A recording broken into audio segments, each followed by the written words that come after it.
at some point in your life, you'll need financial literacy.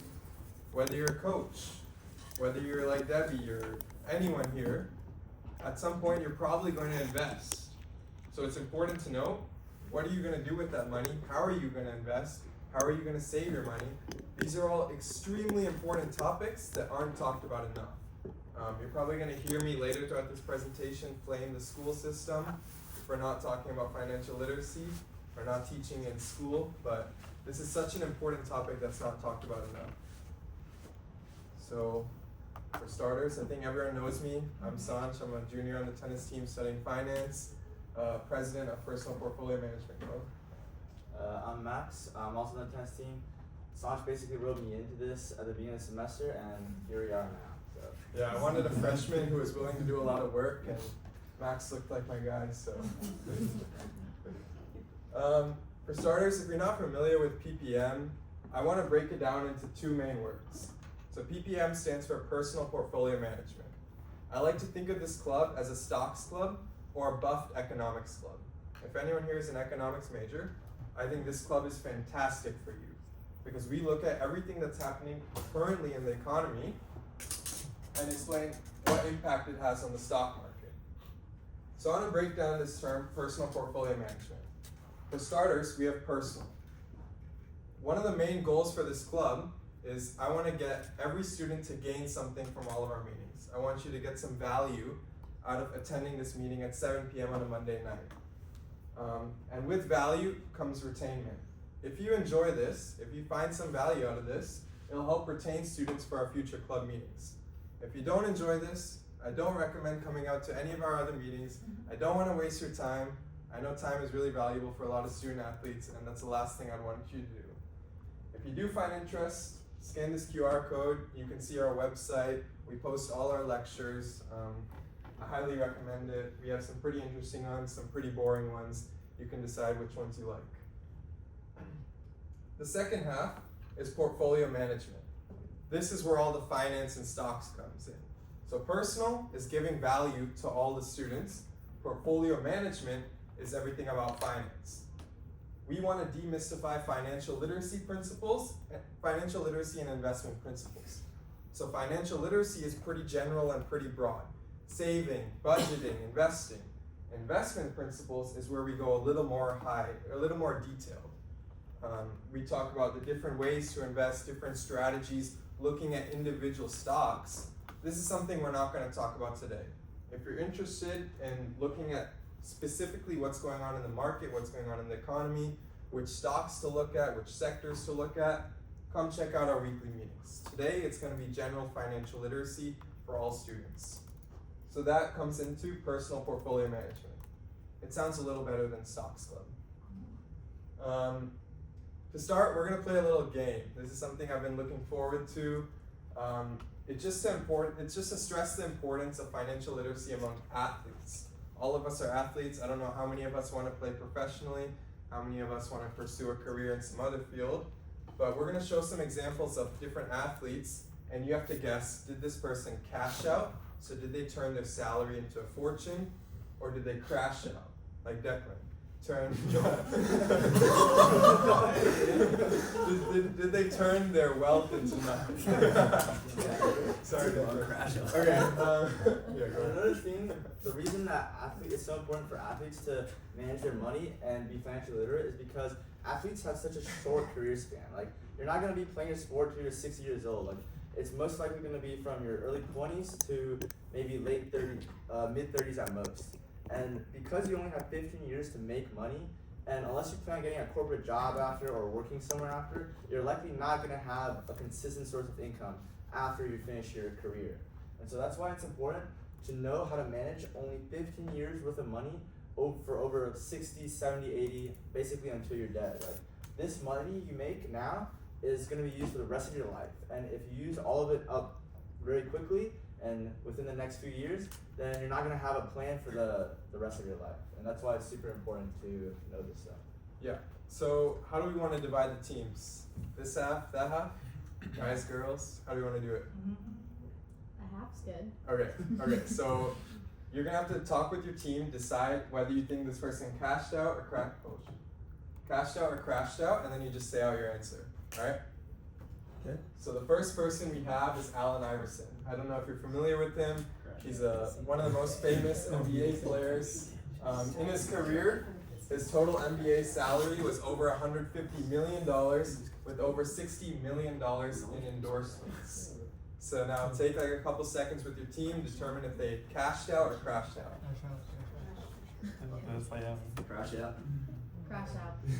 Okay. You're like a buzzer.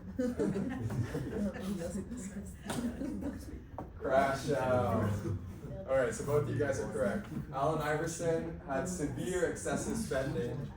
He had a pretty hefty NBA salary, he made a lot of money, but even with that much money, if you have excessive spending, don't manage it well, the money's gonna eventually run out. Now another bad thing, or another thing he went through where he lost a lot of money was divorce. I'm sure a lot of you people know that divorce usually ends up to people losing a lot of money. So he went through a pretty big divorce, some legal fees, and eventually he told his ex-wife that he couldn't even afford a cheeseburger. It's crazy to think about. Almost all of us have probably heard of Allen Iverson, such a famous NBA player, one of the greatest of all times, and now he can't even afford a cheeseburger. It's pretty insane how his poor financial literacy led to this. For our next guy, we have a soccer player that some of you may know, Diego Maradona. With his total salary endorsements over his career being over $100 million and partnering with some of the biggest brands, Puma, Coca-Cola, Hubba, and Kona. So do you guys think he cashed out or crashed out? I know you That sounds fun. They say crash out. He already got it. He is not alive anymore. Oh, yeah. But during his career, like before he died, do you think he crashed out or crashed out? Crash out. Crash out. Crash out, crash out? Diego Maradona? Crashed out. So basically, he was unable to properly pay his taxes and got put in a lot of tax debt. And he also had reckless spending habits because you come into so much money and you don't really know what to do with it at the moment. And like he said, he had a lot of drug, alcohol, and other scandals.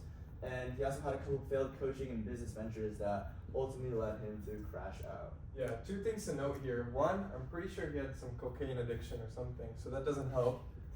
Two, failed coaching and business ventures. So he actually tried to explore an opportunity to grow as well, but he failed through this business venture. So it's important to know what are you getting yourself involved in, and how much risk are you taking too. Okay, next, Kevin Durant. He's an active NBA player. What team is he on? Anyone know right now? Phoenix Suns. The Suns?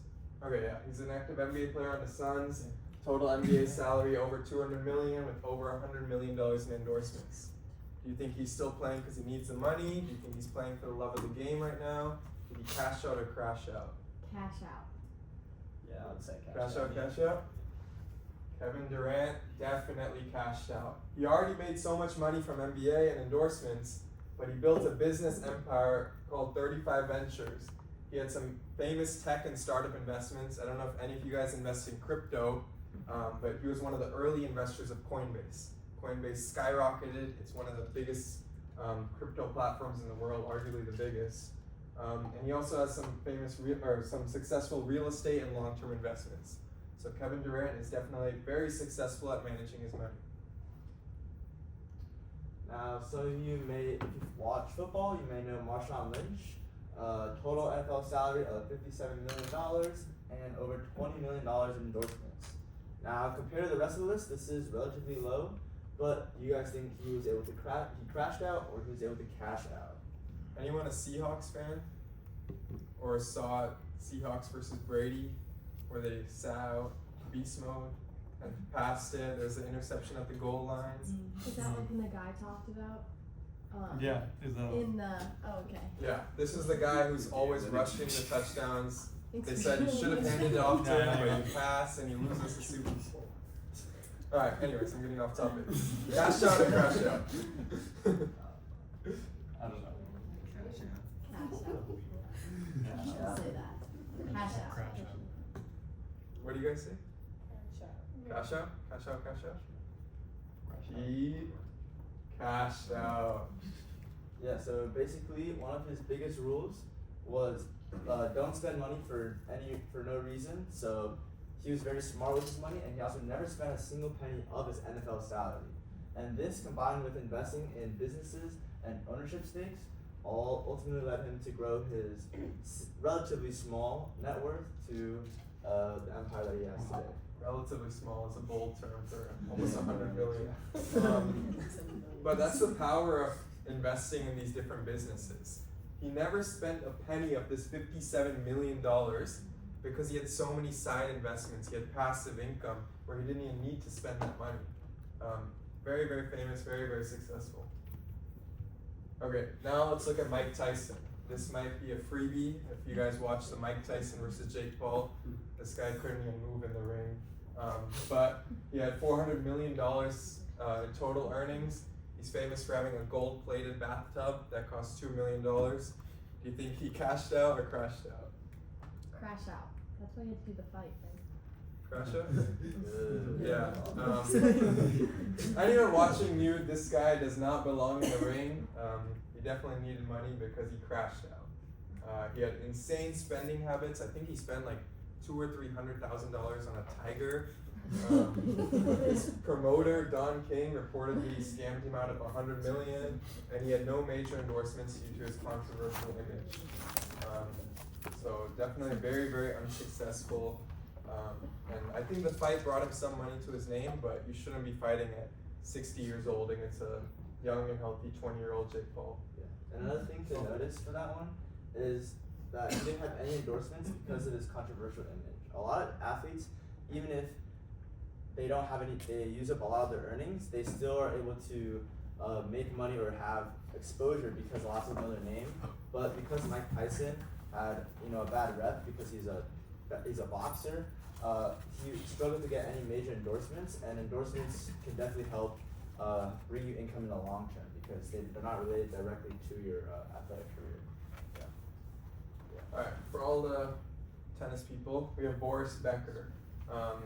He coached Djokovic. He's one of the pretty successful tennis players. I think he won a Grand Slam at 17 years old. Very, very impressive. He had over $50 million in prize money, over $100 million in endorsements and sponsorships. Do you think Boris Becker cashed out or crashed out? Crash out? Crash out. Yeah, Boris Becker crashed out. He had a very lavish lifestyle, reckless spending, a divorce that cost him over $25 million, and he was actually sent to prison for hiding assets during bankruptcy. Pretty interesting. He coached Djokovic, very successful tennis player, but he ended up broke and in prison. Another NFL player, Lawrence Taylor, with total earnings of $30 million and endorsements of $10 million. Do you think he cashed out or crashed out? Now this $30 million and $10 million seems very less, but you have to remember this was like over 30 years ago. He was one of the highest paid NFL players of his time, and arguably one of the best at his position. Cash out. Shit, I don't know football. Let's go cash out. Cash out? Oh. Fuck. Crash out. We finally got one wrong. Basically, one, drug alcohol addiction. That seems to be a relatively common theme with those that crashed out. Not good for you. He also owed millions in unpaid taxes, so that's also part of financial literacy. And he did try multiple business ventures, but ultimately they ended up failing, and he lost all that money he invested into those. Okay, Tim Duncan, one of the best basketball players of all time. He was on the Spurs. Greg Popovich, if any of you guys know him. He had total earnings of $242 million, endorsements of over $10 million. You think Tim Duncan cashed out or crashed out? Cash out. You guys say cash? Cash? Mm-hmm. Tim Duncan cashed out. He co-founded a famous car and repair shop. He had successful real estate investments, and he created a Tim Duncan Foundation. Very, very successful way of managing his money. Scottie Pippen, a lot of you guys probably know him. Total NBA earnings of $110 million, $30 million in sponsorships and endorsements. Played with Michael Jordan, arguably one of the biggest basketball players of his time. Cash out or crash out? Crash out. Thoughts.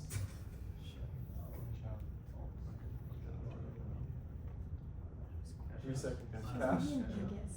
Cash? Yeah. And you guys say It's in Crash. Crash?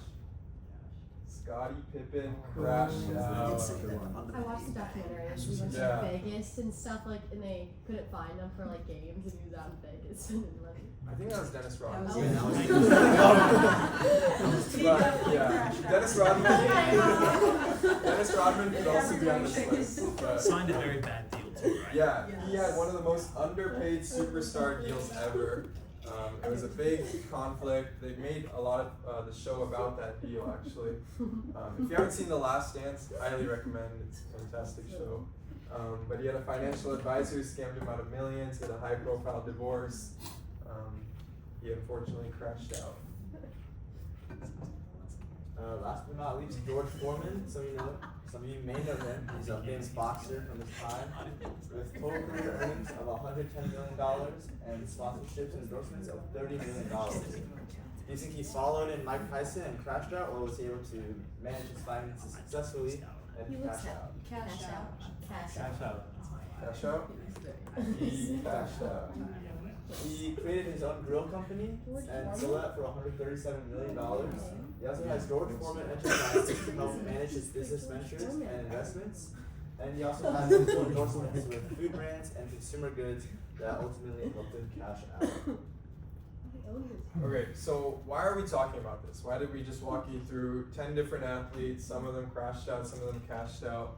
One, it's the importance of financial literacy. A lot of these athletes had an insane amount of wealth, and they turned that wealth into nothing. They crashed out. And another thing is, there were so many athletes that took that insane amount of wealth and generated so much that they don't even need to compete the sport that they love anymore. They have that much money. So it just shows how quickly your money can go away, or how you can build a fortune to live legacy, or to create a legacy. It's really important in showing what these athletes have done and learning from their mistakes so you don't make it in the future. But what exactly is financial literacy? We're talking all about retirement planning. Is financial literacy just saving for retirement? I mean, we have a 20-year-old kid, an 18-year-old kid talking about retirement. It seems kind of ironic because we never even worked a full-time job before. But it's more than just saving for retirement. While that is an important factor, like I said before, you guys have student loans, you're paying for Pickleman's Pizza, you're budgeting, you're getting allowance from your parents, maybe you're working an internship where you're getting some money. All that stuff is incorporated into financial literacy. Say you work next summer, you make a lot of money. What are you going to do with that money? Is it going to sit in your bank account, not grow, or maybe grow at a very small percentage? Or are you going to invest that money and grow it at 8 to 10%? So it's about budgeting, investing, saving, what to do with that money instead of just letting it sit in your bank account. Now, like I said before, I'm probably going to grill universities all across the world for not teaching financial literacy. And 84% of adults actually agree with me on this statement. They say that their state should require a semester or year-long financial education program for high schools. 84% of adults think that they should incorporate this into high schools. Not only is it not incorporated into high schools, it's not incorporated into colleges. I mean, we're taking some classes, I'm taking some classes at least, that have nothing to do with my career, nothing to do with whatever I'm going to pursue in the future. I'm going to forget about it the day I finish the class, the day I take that final, but I'm not taking a personal finance class which everyone could benefit from. No matter what career you're in, no matter if you don't want to work a day in your life, you're still going to need personal finance. I mean, the world revolves around money. So it's shocking that it's not taught in universities. If you look at this graphic right here, it says that 51% to 60% of adults in the United States are financially literate. I think this graphic is complete bogus, it's a complete lie, because actually 1 in 3 adults in the US has more credit card debt than savings. So 1 in 3 adults, at least in this room, probably have more credit card debt than savings. Those 1 in 3 people are definitely not financially literate, so you can already eliminate 33%. Now the odds of at least 20 to 25% more people that aren't financially literate is probably pretty high. So I think this chart is complete bogus. There are a lot of people, a majority of people in the US that are not financially literate. And the sad part is, financial literacy is not hard to learn. It's a very simple concept of what to do with your money, how to invest, why you should invest, but it's just not taught. The resources aren't widely spread. It's something everyone should learn, but it's not accurately presented to people. So let's talk a little bit about why you should invest. Yeah. So some of the key concepts that you want to apply when you're investing is investing early and being consistent. Now, the reason you want to invest early, and you should never be afraid to at least get some money into the market and start investing, is because time in the market always beats timing the market. You're not going to be some god investor that is able to always make profits and only make the right trades at the right time, and unless you're insider trading or like Nancy Pelosi and you have insider information. And for the general public, we just don't have that. And so we're relying on just investing in the market as a whole and playing it safe and just growing as the market grows. Another thing about investing early is that you'll be able to get more exposure to the market. And what that means is that you'll be able to see all the ups and downs of the market, and that way you'll be able to understand, okay, like where's the economy at right now? Are we at a high, at a low? What's going to happen in the future? It gives you a little bit more awareness about what's going on in the world. And the second thing is consistency is king. I know we play tennis, and not even just for tennis, but for a lot of sports, being consistent is a huge part of being a good athlete. It's not just about performing for one day, one game, but it's about bringing your A game to every single game you play. If you're putting in a lot of effort and a lot of time, those results will start to show. And it's the exact same for investing. With the power of compounding, which is taking your earnings and reinvesting those over time, especially 20, 40, 60 years, that money can grow into some serious cash, even if you start with not much. And that brings me to the second point. No investment is too little. Even if you're only investing $20, $100, whatever your paycheck can afford, as long as you're starting to invest early, that money will eventually snowball and compound into something noteworthy and something that you'll actually be able to use in the future. So that's why it's very important to start building good investment habits early on. That way, later in your life, you don't have to think about it very much because you've been doing it for a few years already and you know exactly what to invest in. Yeah, I think I really wanted to hone into this statement. No investment is too little. A lot of the club meetings we have, people say, oh, I don't have any money to my name. Should I be investing this early? Maybe I'll just wait till I start a full-time job. No. Start investing now. You'll learn these good practices right now. The power of compounding is on your side. Even if it's less money, I would rather get good returns on less money than no returns on less money, right? I think everyone can agree we'd rather have more money than less. So no investment is too little. And I just want to highlight this with this graphic over here. So for those of you who haven't started investing, who maybe have money in a high yield savings account, worst case you have it in a checkings account, I highly don't recommend this. Put it in a savings account at the very least. If you have money in a savings account, say you started investing at 25 and you invested $200 a month over a period of 40 years. So you withdraw this money at 65. If you invested $200 or if you put $200 a month in a savings account from 25 to 65, you would have saved $96,000, right? So 200 times whatever, $96,000. Now, because of the return on a savings account, a high yield savings account, you can get 2, 3, 4%. I think right now it's about 4% returns in a high yield savings account. This is considering a 2.3% interest rate because it's a long period of time. Right now, interest rates are being cut, so we'll likely see this go down to about 2 or 3% in the next couple of years. So that's a conservative number. But if you save $96,000, over that period of 40 years, you would have $158,000. Pretty nice, right? I only put in $96,000, and at 65, I get to withdraw $158,000. I made $60,000 in profit. Pretty nice, I'll take it. But let's look at some other examples. What about someone that started at 35? So instead of starting at 25 years old, they said, okay, I'm gonna wait a couple years, I'm gonna wait till I start making good money, and then I'm gonna start investing. This person started at 35, they put $200 a month until 65. So now they only invested $72,000. So it's a little less than the savings. But because the average returns for an investor are so much higher than the returns of a savings account, this investor actually made $242,000 compared to the $158,000. So they started 10 years later, $24,000 less dollars, and they still made considerably more just because they invested. Now let's look at some other examples. We have an investor who put $200 a month from the age of 25 to 35. They kept that money in the account from 35 to 65, didn't add a penny. So they put $200 from 25 to 35 for a total of $24,000. Significantly less from the $96,000, significantly less from the $72,000. But because they started investing early, they actually made more than the person who invested for 30 years. It's the power of compounding. Time is on our side right now. Starting early is so important, even if it's only $24,000. I mean, in the long run, you guys are going to be making big bucks. $24,000 is not that much over a 40-year period. They put $24,000, and because they invested it, they made $270,000 just from $24,000. That's a pretty big return. Now let's look at the consistent investor. This is an investor who put $200 a month from 25 to 65. Every single month they put $200. So they invested a total of $96,000.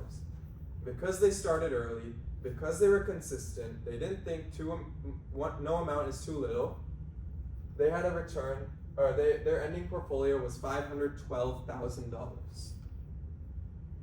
So this person and this person did the same thing. One person invested it, one person kept it in a savings account. And look at the difference in returns. $512,000 compared to $158,000. Now the benefit of a savings account is it's liquid. It's very liquid. That means I can withdraw that cash, I can spend that cash whenever I want. But if this cash is not urgent, if I don't need it right now, if I don't have a financial goal tomorrow or in the next year or two, you can invest it, put it for retirement or even for several years down the line and compound it, right? Wouldn't everyone in this room rather have the $512,000 versus $158,000? You're putting the same amount in and you're getting, what, over $350,000 more. I wouldn't complain about that. So it just shows no investment is too little. The power of compounding.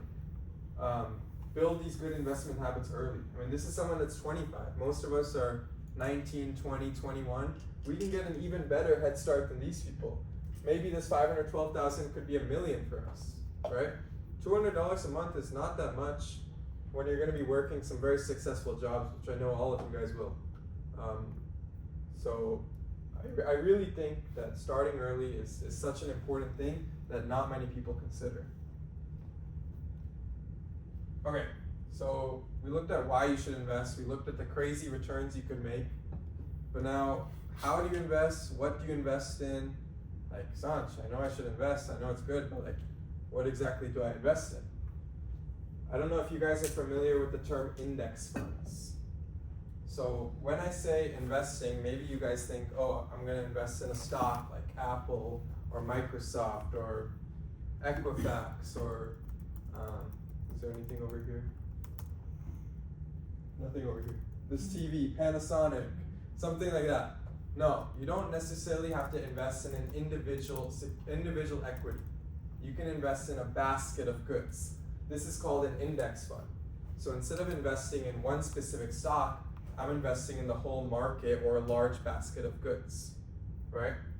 That way, I can match the returns of the market. Now you say, why do I want to match the returns of the market when I could just beat the returns of the market? Like, I'm him, I'm going to do these great investments, right? 94% of active fund managers do not beat the returns of the market. These 94% of active fund managers are professionals. They're very brilliant. Much smarter than me, much smarter than all of us in the room. A lot of them do this for a living, and they still don't beat the returns of the market. So if those professionals can, if we probably can, if professors probably can, what makes you guys think you can, right? So investing in index funds is a strategy, because those people don't even beat the returns. Instead, you could just match the returns with limited risk. So you can invest in an index fund. One of the most popular is VOO. It just matches the returns of the S&P. So if you don't know the S&P 500, it's the 500 largest companies in the world. So that's one of the most popular investments that people do, and this stock, or this ETF, matches the returns of that. Now if we look at 5 years ago, in 2019, VOO was $248 a share. Right now, I made this presentation a couple days ago, it was $553 a share. So you could have more than doubled your investment had you invested 5 years ago. That's over 100% returns. What does it mean? If I put $10,000, I would have over $20,000.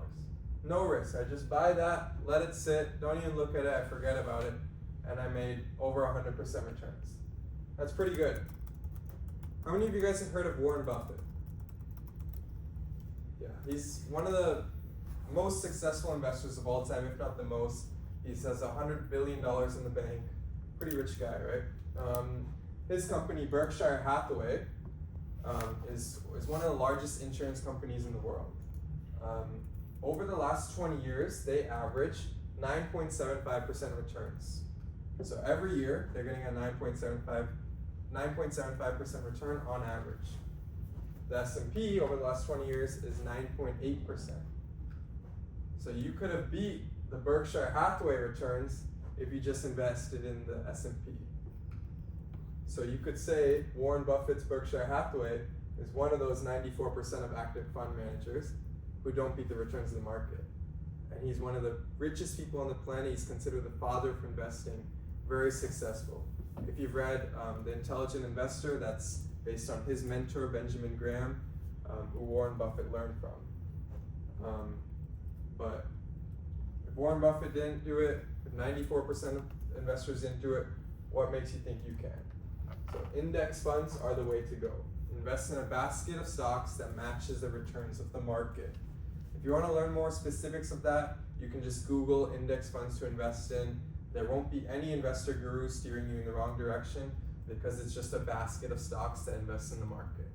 If you look at stocks to invest in on Google, you may be steered in a wrong and risky direction because those are just investor gurus. It's like if I search on YouTube how to hit a forehand, probably don't want to learn from someone like that, right? You probably want to learn from someone reliable and trustworthy. Otherwise, I'll have like a Declan forehand. I don't want to do that. I'm sorry, Declan. But yeah, index funds are the ways to go. Okay, and now how much should you invest?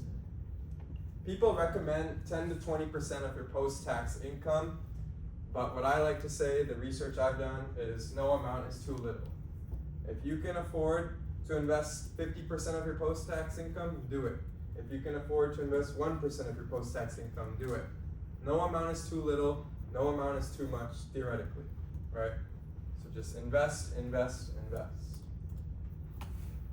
Yeah, and so something to consider when you're investing are your Roth and traditional IRA accounts. Now these are accounts that basically you put money into and you just let them sit there, and you do use these to invest, but you're not going to touch this money for a very long time. These are for your retirement, but also investing for your retirement, not just saving. So first we have the Roth IRA, which I'm sure you guys have at least heard of. It's also known as a tax-free account because the contributions you make to this account are made after your salary is already taxed. So after you pay your taxes, whatever's left, then you can contribute to the Roth IRA.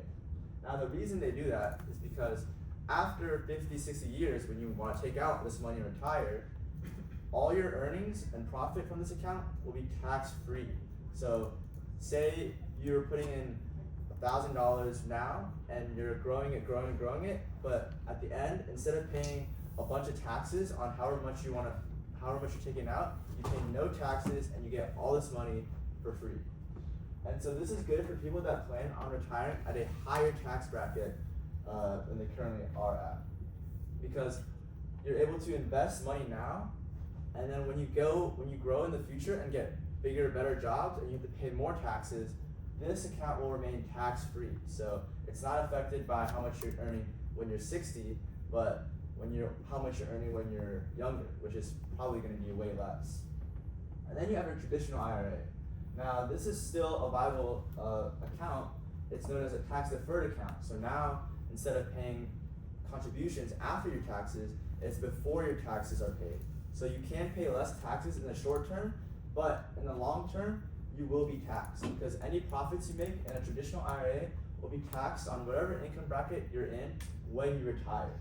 So if you plan on retiring at a lower tax income bracket, so say you're making more money now and less money in the future, then a traditional IRA is good for you.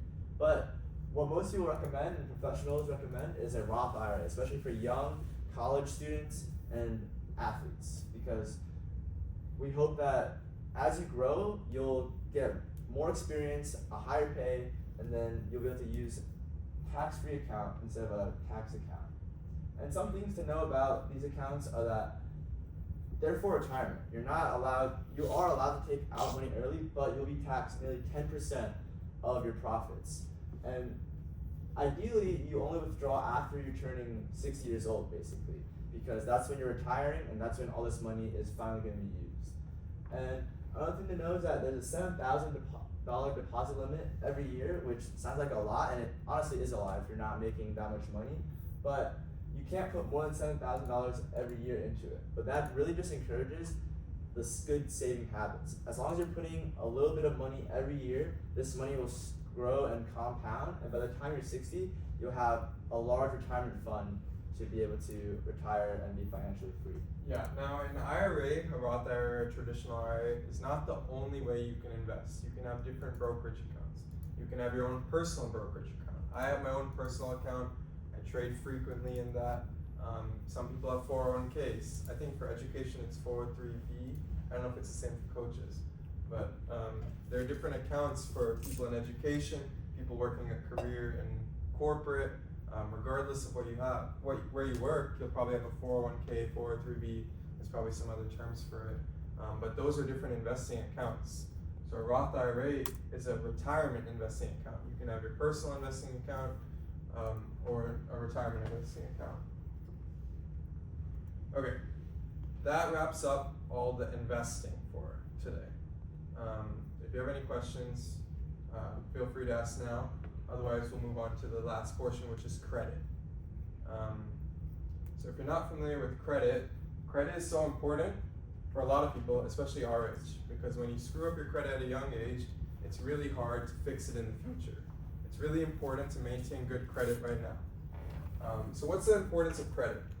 You can secure loans, mortgages, credit cards with favorable terms. So it significantly lowers borrowing costs over time. A lot of you probably have student loans. A lot of you probably want to get an apartment or have an apartment. Credit score is important. Or maybe you want to get a car soon after you graduate. Your credit score is looked at for all of this stuff. Even if you want to get a job, they'll check your credit. Your credit has such significant impacts, and a lot of people just swipe their credit card, not knowing, oh, how am I supposed to pay this off? If you pay it off late, your credit gets hurt. If you pay it off late, you have to pay more than what you actually paid for. So your credit is so important, and not many people know about it. So what are some best credit practices? Number one, pay on time. It's probably the simplest. You just pay before, what's the term? The due date, I forgot the exact term. But timely payments are so crucial for maintaining a good credit score. You can set up automatic payments. If you just check your bank account, you can just pay through that. It's such a simple way to maintain a good credit score, get some cashback rewards, and just keep good credit. Credit utilization. This is something not many people are familiar with. So when you have a credit card, you'll have a max spending limit. Maybe it's $1,000, maybe $5,000, $10,000, whatever. If you spend more than 30% of your credit utilization, it actually hurts your credit score. So you want to keep that in mind when spending on your credit card. So they generally say use less than 30% of your available credit. If you have high credit utilization, it can negatively impact your credit score, and that's the last thing we want. Now lastly, monitor your credit. Barely anyone does this. You can check your credit report at least once a year for inaccuracies or fraudulent activity. So maybe someone hacked your SSN, maybe someone is doing some fraud on your credit card, maybe you lost your credit card. You can check all this stuff for free on some platforms. One of the ones I'm suggesting is Equifax. If you're not familiar with Equifax, it's one of the 3 largest credit bureaus in the entire world. I actually interned there last summer, so I'm a big fan of it. But it's completely free. You can check your credit score through them, and not many people know about this. If you want to learn more about credit or Equifax, Equifax is actually coming to PPM next Monday to deliver a best credit training. So they're going to talk a little bit more into detail about different credit practices, and we have some flyers here if you want to check that out. But this is something so important that not many people are familiar with. A lot of you are opening credit cards, you're trying to build your credit score early, which is fantastic, but you don't want to hurt it doing stupid things like not paying on time, using more credit utilization than you should. Very simple things to avoid hurting your credit score. So some key takeaways from today. Invest early. No amount is too little.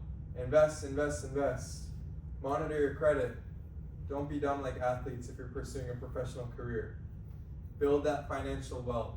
Build a legacy for your kids, your grandkids. All this stuff is important. I know a lot of people don't like talking about money, and I get that, it makes sense.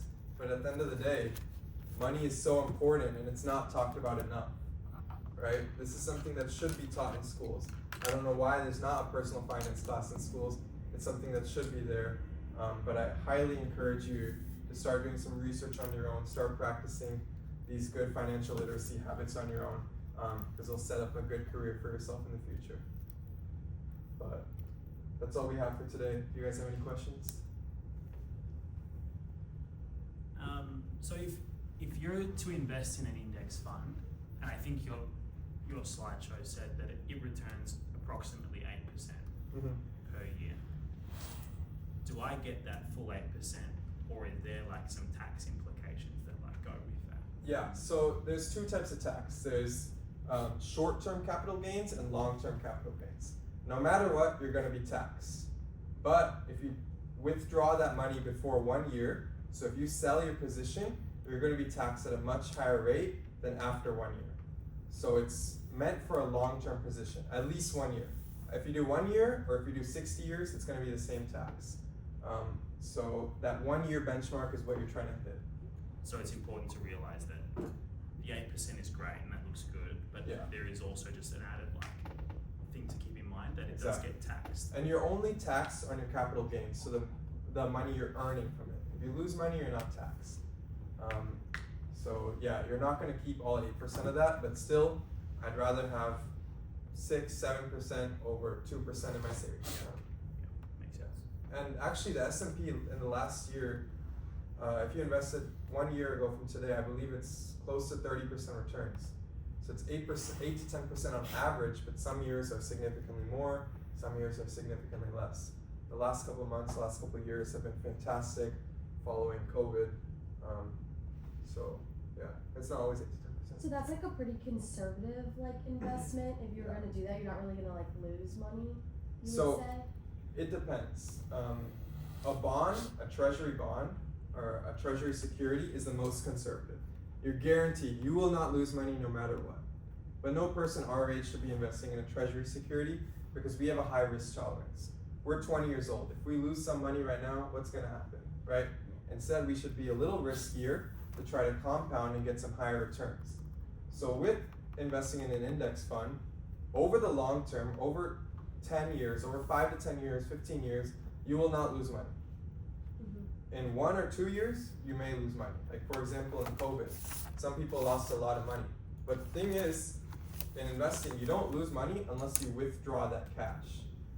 So if I have cash in my brokerage account, if I have cash invested in an index fund, maybe for the short term I'll lose money, but if I hold that in that position, I'm not losing money because I still own it. So it could go back up. Once you sell it, then you lose money. So if you hold it, you won't lose anything for the long term. But in the short term, maybe in the next 6 months, I might lose some money. Who knows what's going to happen to the market? But long term, no, you won't. How much would you, for example, pay attention to the news and current affairs and things that are going on, and how much does that affect what you invest in? Yeah, so you probably heard Max say time in the market beats timing the market. I like to look at the news every day for my own personal interests. I do a little more individual equities than someone who doesn't know as much. I know Johnny's always reading the news as well. But time in the market beats timing the market. It's really hard to time the market and buy at an all-time low or buy when the markets are down. It's better just to buy right now and stay through the volatile times. Maybe it'll go up, maybe it'll go down, but you're just staying through it. Over a long period of time, you'll get better returns than someone who's trying to buy at an all-time low or trying to buy at a low. It's really hard to predict that. How do I know when the market's going down that it's going to rebound? Maybe it's going to keep going down. So it's really hard to predict that stuff. No one can accurately predict it unless, like Max said, your name is Nancy Pelosi. So it's best to just be invested for a longer period of time and not really focus on what's going on in the economy right now. If you like come into a lump sum of money, is it better to invest it like in a staggering in segments, or is it better just to put all in at like one time into an index fund? Like does it cancel out like the moving average if you just, is it better to put it like long term? Like yeah, exactly. It's a term called dollar cost averaging.